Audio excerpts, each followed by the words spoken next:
Tonight on Unity News.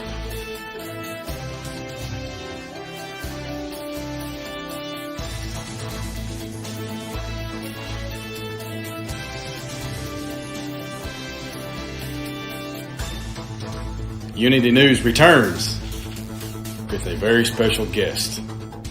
Is it okay to be angry with God and to talk to Him and say, "Lord, I'm angry at you"? I'll defer to the senior priest, but I'm happy to give my thoughts. Only on Unity News.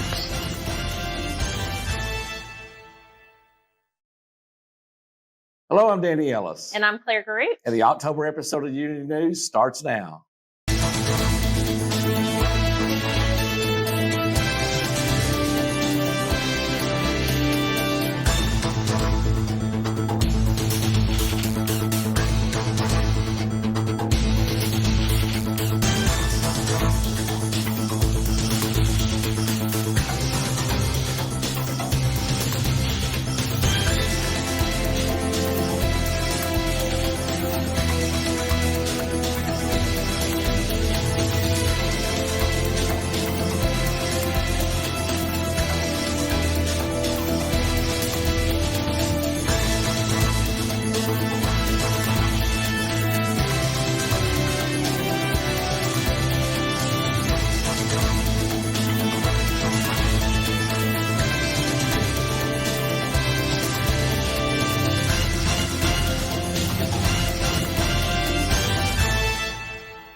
Welcome back. Claire, it's good to see you. You've been out for the summer like the rest of us, but last episode we had Angie here, and it's just always good to have you back. I'm excited to be back. Yeah. I'm very excited. So, well, the busy season at St. Paul's has begun. It so has. We're going to get started on it. I mean, there's lots coming up. There's lots coming up. We have a lot to cover. A lot to cover. Speaking of, the St. Paul's Bazaar is coming up on December the 10th. Proceeds for the event will go to the St. Paul's School. And just stay tuned to us for more details. As we get closer to the date, we'll keep you informed on it. What you got, Claire, going on? Okay, well, I do have a few things to go over. Yeah. One, I want to say that there is a new foundation here in town. I say it's recently, fairly new. It's a couple years old.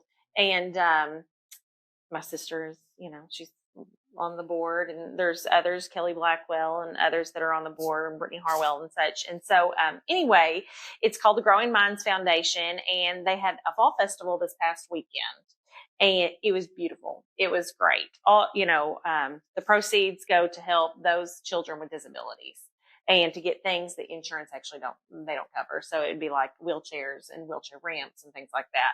And the Knights of Columbus, they were there. They showed up, showed out. 100% of their proceeds went back into the foundation. So we want to just thank the Knights of Columbus for doing that. Knights are awesome. A lot of them were, just like partial proceeds went back into but the Knights showed up and said 100% of what we make today, we're giving back. And so it was huge. Isn't that great? It was huge for the foundation and for the children with disabilities. Right. Fantastic. Yeah, it was great. Just a great program. Yeah. RCI is started on Sunday mornings at 10:30 or 9 o'clock. 9 a.m. 9 a.m. at the Life Center. It's a time to inquire about the Catholic Church, about our beliefs, why we believe this, why we believe that. If you are a friend or anyone that wants to know more about the Catholic Church, follow the number at the bottom of the screen, the email, and contact us. We'll get you in touch with Jamie and get you talking to the right person. Yep. What else you got? So a few months back, I was actually contacted, and because I had started this young adult, or actually young women's program in the church. And so I was contacted, and they said, "Hey, what do you think? Do you think that the young women actually and their husband, if they would be interested in coming in and having a supper and free childcare for a night, maybe quarterly throughout the year." Okay. Right. So it's not, mandatory, or not necessarily mandatory, but it's not anything that, feel pressured to go to. And so they're going to have their first young adults sit down, and I believe it's with Father. It's just like a question answer thing.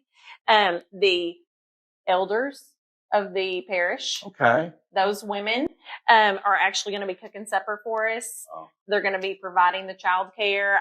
I'm super excited about it. I had great, lots of feedback from the women, the young women, and said, hey, me and my husband will be there. And I think it helps. The supper, we don't have to worry about it. It's a Wednesday night. It's November 29th at 6:00. You don't have to worry about supper that night. Oh, wow. Childcare. It's going to be here at the Parish Life Center. And I think that there's a lot, this synod, for synodality. The big questions that they had that kind of got the whole ball rolling. Right. And actually kind of helped birth Unity News. Yeah. Right. Yeah. So, I don't know. I think that for us being a younger, the younger generation in the church, I think we're here. We're in church every Sunday, and there's a lot of us, and we have a lot of kids that are coming and everything, but we're just wanting to get more deeply involved in our faith. And so for the older, women of the church, for them to do that was just huge for us. And we're super excited for us and our husbands to come and sit down and listen. I think, Catholic, it's hard. Being a Catholic's hard, period. It's not easy. It's not easy. And so, we have those questions and answers. I went to St. Paul growing up. That's kindergarten through 6th grade. And, especially a cradle Catholic. Yeah. You come in and you're just doing things. Right. And you don't necessarily know why. You're being taught. Right. But, I guess at the age of 35, I'm like, oh, that's why I'm doing it. You spoke of RCIA, and actually, Cody, my husband, is going back through it this year. And there's some good news there. News. The report. Breaking news. Breaking news. Yeah. The annulment has been, it's done. It's final. We actually are getting married on October 26th. Wonderful. At 7 p.m. It's a Thursday. It's at St. Paul. Paul's. I say married. Our marriage is being convalidated through the church. We're very excited. But so happy for you guys. Man, it was. No, it was long. There's a lot of stories there. Actually, a year ago, we were actually covering a little bit on the Unity News. We just got talking about it. We just couldn't get it done. But yeah, Cody said he was approved to actually go ahead and be confirmed, baptized and confirmed through the church. And he said, Claire, I think I want to go through RCIA one more time. Right. He said, I think, there's some questions that, I feel like I missed out last time. We weren't sure if I was going to be able to go through with it or not. And he said, I want to go through with it again. And I said, I think that's great. That's huge. That's fantastic. And so we're really looking forward to our convalidation and everything. But October 26th, 7 p.m. Write down the date. Write down the date. We will be in that church that evening. We'll even have the producer. If you look at the bottom of the screen, you'll see the date. It's pretty clear. That is fantastic. I mean, it's taken a few years, and I would love to be able to help. A lot of prayers. But to help, whoever is going through an annulment or, thinking about it, or, it can happen. Right. There was a few annulments that went through just this past month. Yeah. For St. Paul. And so we're super excited. Well, we have a lot of viewers in Pulaski County, and we know the diocese is watching us. Anything you want to say to the diocese, or anything that's Yeah, I mean, thank you. We are grateful. We know that it took a lot of time and prayers to get us to this, but for us to be, I'm excited. It's the 29th, Sunday, October 29th. I'll be able to receive the Eucharist after how long? 2 years and a month. Right. 2 years and 2.5 months or so. And I don't know. That means a lot. I'll cry. Well, I'll cry. I'll be emotional. Well, who wouldn't be? I mean, you appreciate it. It's kind of different. We're kind of from two different worlds. Right. I'm a convert. Oh yeah, right. And I went through the RCIA program, and but most of it, for me, it was just I had so many questions. Poor Ronnie Rose. Blame Ronnie. I'm sitting right here because of Ronnie, but Ronnie really coached and helped me through it. But but cradle Catholics and converts have a different view. Oh yeah, absolutely. And you and Cody are going to be able to really kind of help each other with that because it's a different perspective. Yeah. But I just think that's wonderful that he wanted to go through it again. And he has learned, even the first time around, he learned so much from Kara and Jamie. Just he learned so much. There were questions that I had that I wasn't sure about. And he said, well, why are you unsure about this? Here is what it says in the Bible. This is what it That's says. And I said, oh, if my husband that's not even Catholic is explaining the Catholic ways to me, he's learning something, and maybe I need to go back to RCI. Yeah. So I do want to stress, it's an opportunity to inquire about the Catholic Church and why, how and why we believe what we do. And even not necessarily those that are non-Catholic. I think it is huge for those that are Catholic that are just uncertain as to why we do some of our things. I mean, what we do and why we do it. Right. There's a reason. Yeah, there's a reason. And a lot of misperceptions too. Yeah. They, people thinking, well, why do they, we call it genuflecting, but why do they bow? And right. We're not praying to an idol that's on the wall. Right. We're not, the statues. But a lot of misconceptions has been that way for 2,000 years. Oh, absolutely. All of church history, people have well, they start a rumor that the church is doing this or doing that, and it's not even true. I could get on quite the soapbox about we could have an episode RCIA. Yeah, oh, absolutely. Because, we get confirmed at such a young age. And so I really believe, I'm really strong on, as you get older, I believe that maybe, if there's something that you're unsure of, an hour before church, go. Right. That's right. September through April, Right. And so it's huge, and I think they do a fantastic job. Yeah. And there's no commitments, there's no pressure. No, absolutely just kind not. of learn, right. Ask. If you know someone that may be interested in wanting to join the Catholic Church or be a part, bring them. It's perfect time. Yeah, perfect. I would love to, be there with you. Yeah. So what do you think of the new studio? This is nice. I think it's really going to. We did our black tonight. We both did black. We went back to the on blue accident. color on accident. But with the blue, the black, it just pulls it together. I think there's just really something nice. I like it. So we're still going to use our old studio as well. But this is nice. It's just a nice little switch up. Yeah, in the beautiful Family Life Center, with a nice view outside. And I can't wait till we do a winter show and it's snowing out here. Oh, and that would really would. Yeah. That really would. Yeah. Well, Claire, that's just great news that you were sharing. Thank you. Finally. So, when we return, we're going to have another exclusive interview with Father John Marconi when we return. It is here where you'll find the best marriage counselor, greatest healer, wisest teacher, and closest friend. It's a place where you'll escape the chaos of the world and find the lasting peace that only comes from God. Jesus is personally waiting to embrace you now with his divine mercy and healing love. Jesus is calling you home to his sacred heart today. I need your mercy. I need a Savior. We're back, and as promised, we have Father John Marconi with us again tonight. Hello, Father. Hello. Welcome back. Good to have you back on Unity News. It's good to be back. A lot been going on, keeping staying busy, and always just wherever the Lord leads, that's where I'm going to go. Right. Well, that's a good outlook. But we were talking before the show. We were talking about a podcast that you were really being blessed by. Share that with us a little bit. His name is John Edwards. He's from Memphis, Tennessee. He's a very blessed man now. Very blessed man early on, where he didn't go to college. Well, he went to college for a little bit, but he just got into a job and he just was really good at it. And he just moved up. He's making all kind of money. Married his high school sweetheart, and they had kids. But he went to a party one time and got involved in cocaine.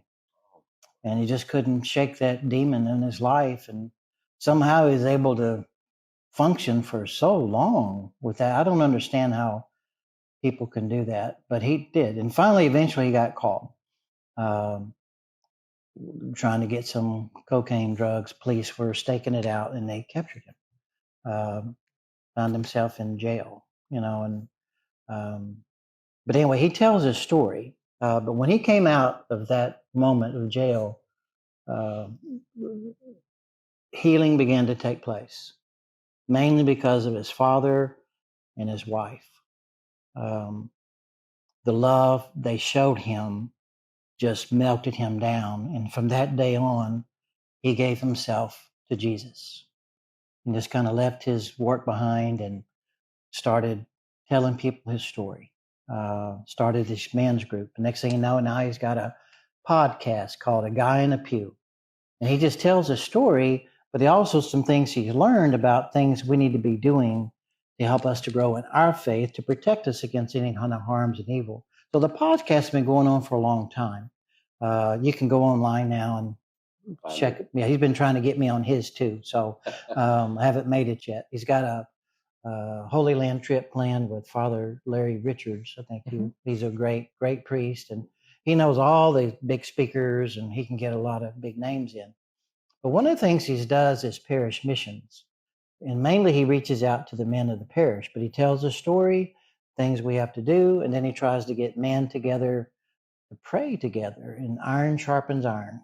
And when they men began to do that, then it just changes them, it changes their families, changes the church. So the fruit of his work has been tremendous. And one of the fruits that really showed me about him was my brother Jim. He was involved in one of his first groups.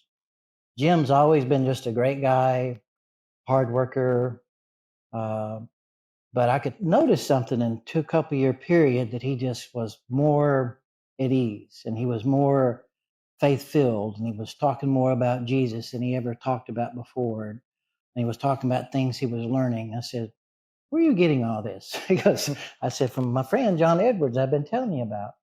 I want to meet John Edwards." So he worked it out. We had lunch together, and next thing you know, I had him in Holy Souls, and then Holy Souls. Then he went to Conway so he's had a couple of missions in Arkansas, and so I highly recommend, especially men, to listen to his story, especially anyone who struggles with addictions of any kind.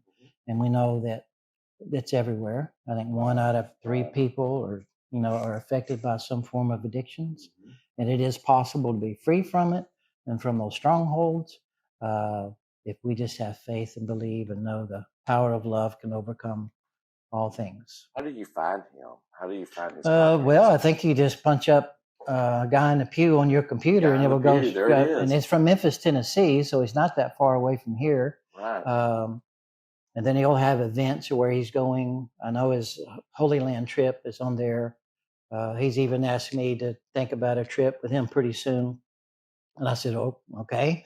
And so I haven't got with him yet about that. And so that's how you do it. Just a guy in a pew on the search engine, whatever. Google it. YouTube. I think he's got his own YouTube channel.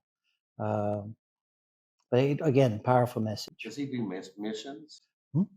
I've had him at Holy Souls. He came and did one Friday night, and he did 2 on Saturday morning because he had to leave. I think when he went to Conway, he did 3 nights there, and they had big crowds every night. So maybe we should check into That's that. something to think check about. Guy in the pew. But anyway, you can get online now and just start following him and his teachings. Sure. He's had Father Gadberry on twice. No, sure. The ninja The priest, other Father Stephen. The other Father Stephen, right? Father Stephen Gadberry, and he's famous. the famous Father. The famous Father famous Stephen. But everybody knows Father You're Stephen famous Gadberry. too. Yeah, It's okay. Well, I'm famous here. I'm not, In I'm not Father Stephen. in Gadberry Randolph famous. County. Yeah, right. Randolph County. You're famous to us. Yes, thank you, Andrew. Okay, you're welcome. So have y'all had much time to talk? You both have been pastors of this occasionally flock of difficult sheep. Y'all had Mother Elsa like that one. Not really. You had a chance to talk? Okay. Just here and there when we Yeah. see each other for ordinations and Continuing continuing education, things like that. We just chat here and there every once in a while. Right. See, he has succeeded, so you know you will too. That's right. Do what now? You have succeeded. You got through, yeah. Well, yeah, actually, I didn't want to leave. I mean, Right. everywhere I've been blessed. I never really wanted to leave any assignment that I was assigned. The only time that I really was struggling was when my father was dying of cancer, and the doctors came back with him saying that he only had 6 more months to live if nothing changed. Again, he wasn't physically healed, but that man had tremendous peace all the way to the end.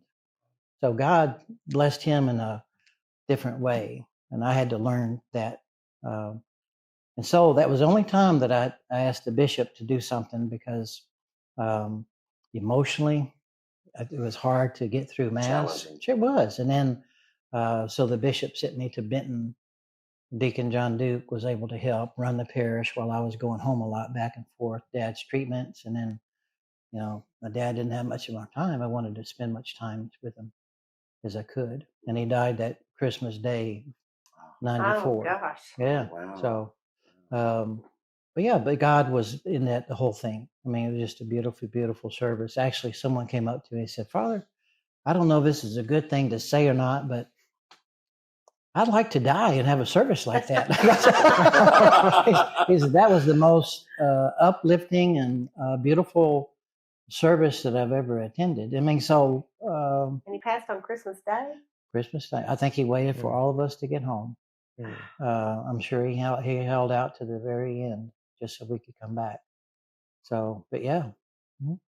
Listen, your hometown, if I remember correctly, Eastern Arkansas, near Harrisburg, in that area, or Crittenden County, Crawfordsville, Arkansas. Crawfordsville. Population 476. Okay. Come on, did you never go down and have steak? That's where I was going to ask you. Uncle next. John's. There was a restaurant that was involved. His homilies were yeah. Well, that's I do remember that. The segment about miracles. Well, that's a miracle in itself. Because Dad had to get out of farming in '84. Okay. Tough year in the 80s for farmers. 80, 81 were drought years, and Dad was just a single farmer, 1,500 acres. And then 82 wasn't much better. 83 was okay, and 84 was okay. But now the loans were coming back from 80 and 81, and he couldn't keep up with it. And so he had to sell out. 20% interest rates during that time as well. A lot of farmers had a lot of difficult times. Oh, it's terrible. And they really, we have to know my father. There's nothing he ever wanted to do more than farm. He never thought about anything else in his life. He just, there was a passion that he had about it. He couldn't wait to wake up in the morning to get out on the farm and see what the day was going to unfold. And so that passion he had for it. So when he had to get out of farming, it's almost taken a lung out of his body. He had tremendous faith. He knew that God was going to help him overcome it. And so his next passion was cooking. He loved the barbecue. We used to make the homemade raviolis, the homemade pastas, pasta sauce, everything. So he says, you know what? I'm going to take over your aunt's restaurant and I'm going to open up my own. In Crawfordsville? I said, Dad, the population is only like, at that time, I think it was 800. I said, you don't have enough people in here to make it. He said, yes, I do. And so my dad took off. He made his food. And every month, more and more people started coming. 33 years, the Uncle John's they called it Uncle John's. Because everybody called let's go to Uncle John's. We all had a bunch of cousins. Let's go to Uncle John's, Uncle John's. So we finally switched the name to Uncle John's. My brother took over after Dad died. He helped Mom. And he ran it for 22 years. So 33 years, the restaurant was there. And then one morning, the grease fire took it down. Took it down to nothing. So it was really, my brother debated for a long time whether he was going to start it back. But the beauty is this. Years after, the restaurant's gone, now Dad's been gone, we still have people come up to us, talking to us. You must be John's Marconi's son. I said, yes, I am. He goes, I miss that man. I said, really? He said, yeah. I can't tell you what your dad did for me when I'd go by and visit with him at the store. That's because he was a farmer struggling, and just Dad would listen to him. And Dad it really became a sign of like hope for those men. And one after another kept coming. And recently I was home visiting Mom and family. I went into Walgreens to get some cereal and milk. And then this guy kept staring at me. I said, oh. And I had jeans and a t-shirt on, and I was going like, I was kind of, it's an eerie feeling, someone just staring you down. Finally, I get my stuff, and I look over at him. I said, can I help you? He goes, are you a Marconi? I said, yes, I am. Would you be John Marconi? I said, yes, I am. He says, well, you don't remember me. And I haven't seen you in, he said, 40 something years, 45 years. But I'll never forget the day when I was at my dad's auto place, when you and your dad came by to check out the van that your sister was killed in. My dad was showing your dad, and you were walking around that van. And he says, and I was standing there at the door watching y'all. To this day, he said, that's embedded in my mind. I said, I knew that was you when I saw you. Wow. And then he walked away. And I said, well, interesting. So you just never know what your life is going to do, how you touch. But that's Dad's life, and that's his. Best steak we've ever had. Uncle John. Really? Oh my goodness, yes. And Long ravioli. as you didn't order it well done. Yes. My dad, he didn't like cooking steaks well Steak done. is never good well done. Dad refused My to. opinion. My dad would refuse sometimes to cook it well done. No, his mother would bring us out that homemade raviolis with the marinara sauce. And Mm-hmm. Yep. Oh, It was a it's good food. good. It still is. Good. And good food. we got together this past Christmas and made all day long. We made raviolis, the sauce, and So now your nieces and nephews get to help make it. they do. There's only like 2 of them that seem to have interest in it, though. Busy. From what I busy. No, not busy. They just don't. Not interested. Not That interested. same kind of passion. You know? Yes. No, for it. there's 2 of them have a passion. They want to learn. They want to get their hands in the dough, and they want to know how to make the raviolis. And so, yeah, Mhm. At least there's 2. Do what? At least there's 2 that have the passion. At least there's 2 you know? that have the That's the passion. passion, You're so- absolutely right. So, but yeah, you're right. Those are some great memories. But Right. again, to me, that was a miracle because of how that God watched over him. Mhm. You know, That's he even true. said to me, this is like my last year in the seminary, God's not going to close this door in my life and not open up another. And I said, Dad, you really believe? Because I was angry with God about that whole thing. But God had to humble me and teach me that I'm the Father. I got things under control. You don't. So I know it's better than you. And so I would have never thought about a restaurant in Crawfordsville, Arkansas, Right. and how it blessed so many people. Right. You know, we have a relationship with God, and He's given Right. us emotions. Is it okay to be angry with God and to talk to Him and say, Lord, I'm angry at you. Could you please communicate? I've been asked that many times. It's like people are angry and you feel guilty for being angry, but yet, Yeah. how do you handle that? How do you? Want to take it? As I said in another area, you know, I'll defer to the senior priest, but I'm happy to you know, Take a give stab at my it. Yeah. thoughts. You know, people, I always say that feeling anger towards God is actually a sign of trust in God. Yes. Believe it or not, you know. I've always heard it likened to, you know, perhaps like a toddler or a small child who gets angry with the parent, right?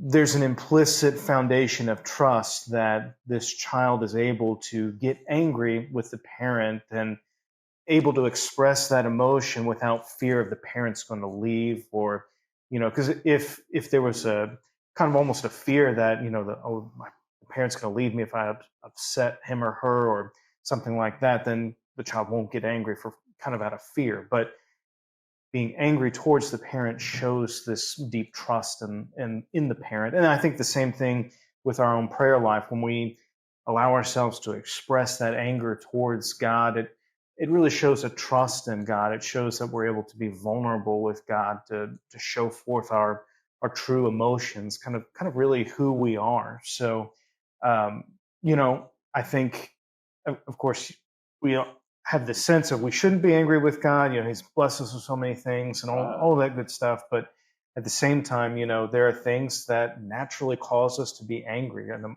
our emotions are part of who we are, you know. So I think. Doesn't that go with your relationship with God?